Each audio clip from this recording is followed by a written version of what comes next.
Good morning, Beaks. I promised you an update, and it's not going to be a very long update because we haven't got that much to update you with, but the big news is that the bikes have arrived into Melbourne already, way ahead of schedule. They were due to arrive middle of August, and it's just been the end of June. They came in on the ship, and as far as we know, they're still in crates, ready to be shipped up to Adelaide. And apart from that, we've got orders in for all of the extras and security that we're going to put on them. We've got a bash plate or skid plate, depending on which part of the world you're from as to what you call it. So we've got skid plate, we've got upper and lower engine protection. We are replacing the standard BMW hand guards with black coloured bark busters. Not the carbon ones, because we have to sell a kidney for that, apparently. And we've got a side stand extension, because the side stand plate itself is really very small. It might be all right on sealed roads, tarmac, concrete, etc., but I don't stand the chances of the bike not falling over if it goes onto grass or soft ground.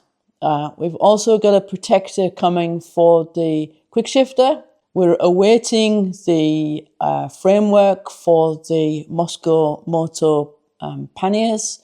So we've ordered Outback Motortech asymmetrical for the back to hold the offset 25 and 35 backcountry panniers, which we've already purchased, which we've already shown you. And Chris has ordered a navigator. I think it's a Nav 7 now, so that we've got two different navigators to work off. I'll be working off the Garmin, which went with us to Africa and worked really well, was really happy with it, but it doesn't fit in the standard cradle, so there is an adapter for it, a plug and play one, I am hoping, from Wunderlich, and that goes onto the cradle that's already supplied with the motorcycle, and the Garmin should fit straight on top of that. Chris has gone for the BMW navigator, so that we've got two different types of GPS to work from, which means if for some reason one can't find a destination, with luck the other one can. And we're not sure about using Google at all. Our experience in Australia of using Google is that it's got limited functionality. So you're not able, you can turn off sort of toll roads and you can avoid motorways, but that's about it. You can't avoid, trails or off-road trails, or just some of the roads that it wants to take us down in Australia are dodgy enough. So when it comes to other countries, we just don't want to be experiencing some of the off-road trails that is a shortcut as far as Google is concerned. So we're not 100% convinced with Google. We probably will have an eSIM. We've looked at a number of options for that. However, we haven't arrived at a total decision yet, but we'll have an eSIM which has got good coverage for all of Europe and probably good coverage for the United States. We'll see, we might just have to plug and play with that with a few different options.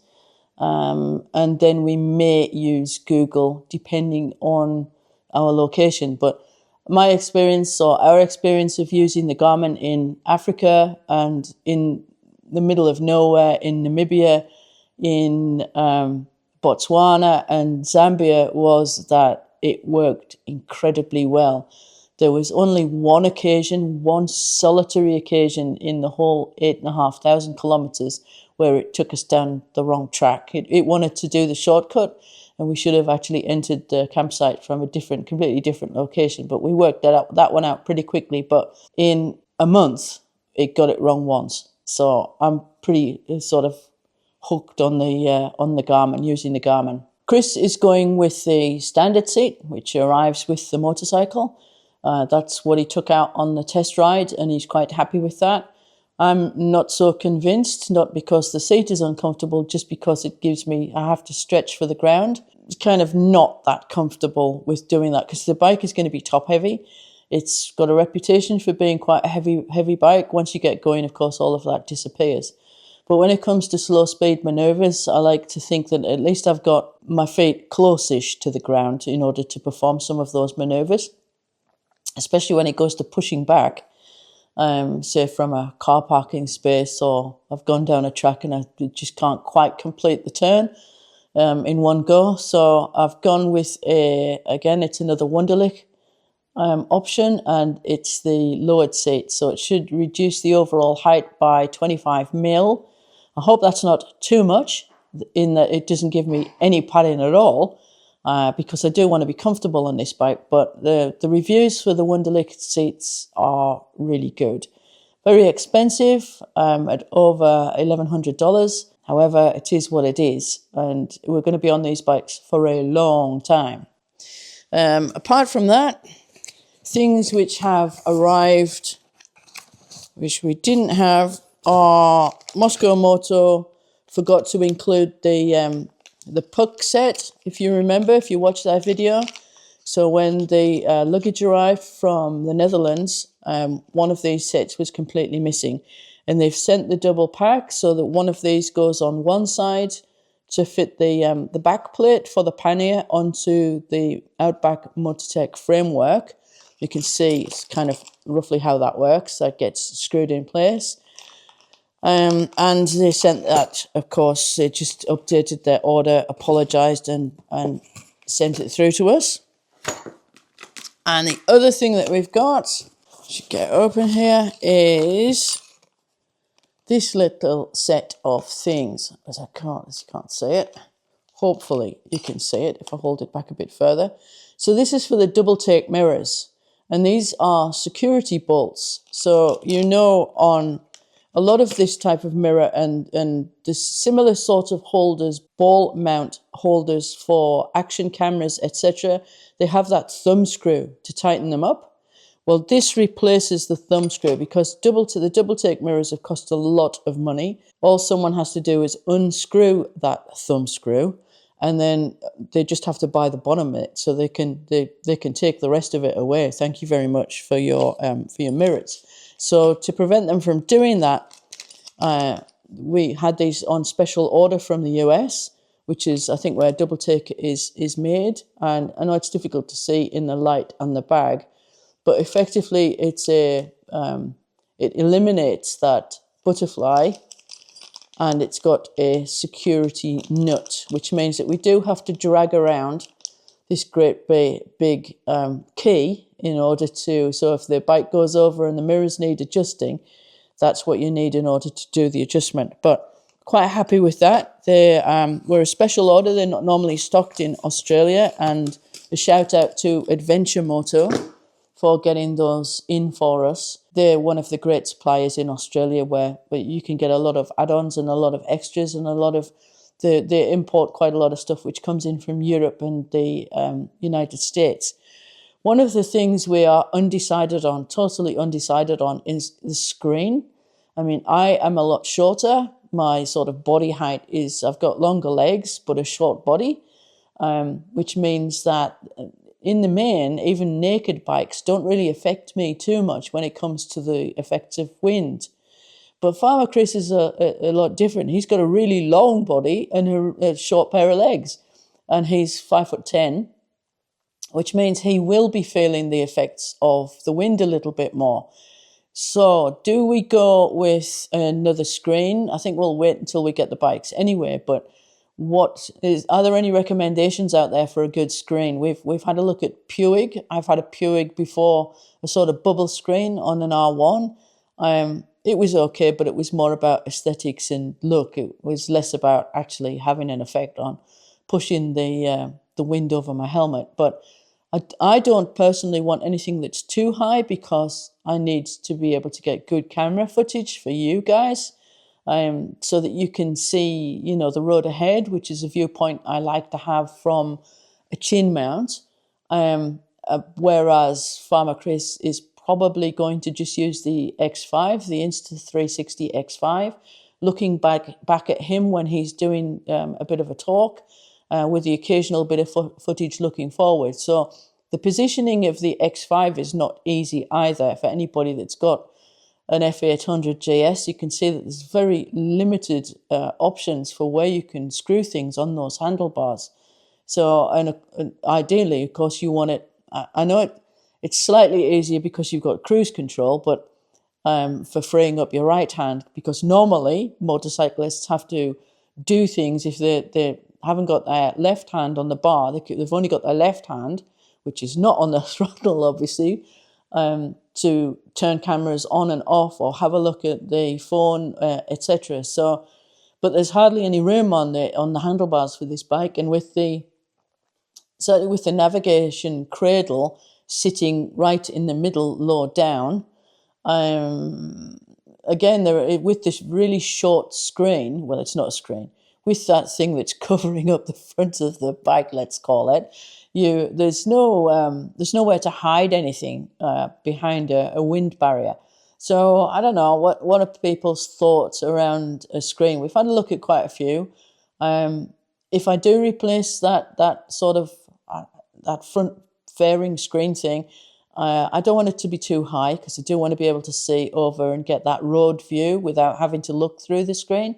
But Farmer Chris, I think, is thinking of a much higher screen, but not one that comes in two pieces, the ones that have that little bit across the top. Probably not that, and probably not adjustable. Apart from that, it's all been about route planning. A few people have commented on things not to miss and directions to take, routes to take, which is really, really, really, really appreciate that, because we've got ideas, but for people who have already been out there and done it and seen something and can suggest, you don't want to miss this, that would be absolutely fantastic. If you've got places you think we should go to, remembering we're not massive fans of cities. If we have to go through them, then we, of course, will go through them, but we want to try and steer clear of main cities, apart from probably the most picturesque ones. We've both ridden through London. We're originally from the UK.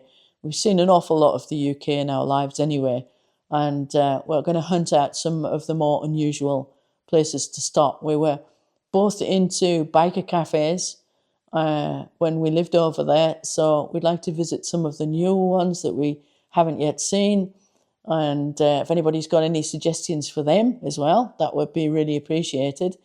And I've also been trying to narrow down the options for shipping. So I think I've settled on a shipping agent. The details will follow once we've locked that in. And now it's all about timings. So timings for collecting the bike, timings for running it in, and then the time it takes to get it down to Melbourne, which we think is the export location, and then flying back to Adelaide and filling time in. And we're looking at what we can do motorcycle-wise once the bikes are on the high seas, because it's going to take quite a number of weeks to go from Melbourne via Singapore to the UK. We've got some ideas, and we've got some. I'm in discussion with some people in some countries to make that happen, and we'll keep you updated. But it's difficult to actually get any content for videos at the moment because we don't have any. We don't have the bikes. We can't even film them being unpacked. We can't film them being put together, and we can't film the extras going onto them that we've bought, just not yet. Another thing that I want to ask the followers and the motorcycle community is that these bikes come with Maxxis tyres. And we're thinking of exchanging those, if we can, for Michelin Anarchy Road. So to ride on those right from the get-go. Any thoughts and ideas on that? We've gone through various number of tyres and different types of tyres, but these ones I think are a 90-10 tyre. So if anyone has experience of the Anarchy, please use the comments. We're desperate for some information coming in. We've got our stalwart commenters who we really appreciate very, very much, because it's great to have conversations with people who are viewing our videos and looking forward to this series of videos. But if you can help us in any way, because we call it a team. It's a team effort, isn't it, when you put together a trip like this? Other people have done it. Other people have done bits of it, and we appreciate being able to use that knowledge. And in return, anybody that's thinking of doing this trip will get some of that information from us, having done it. Well, here he is, right on cue.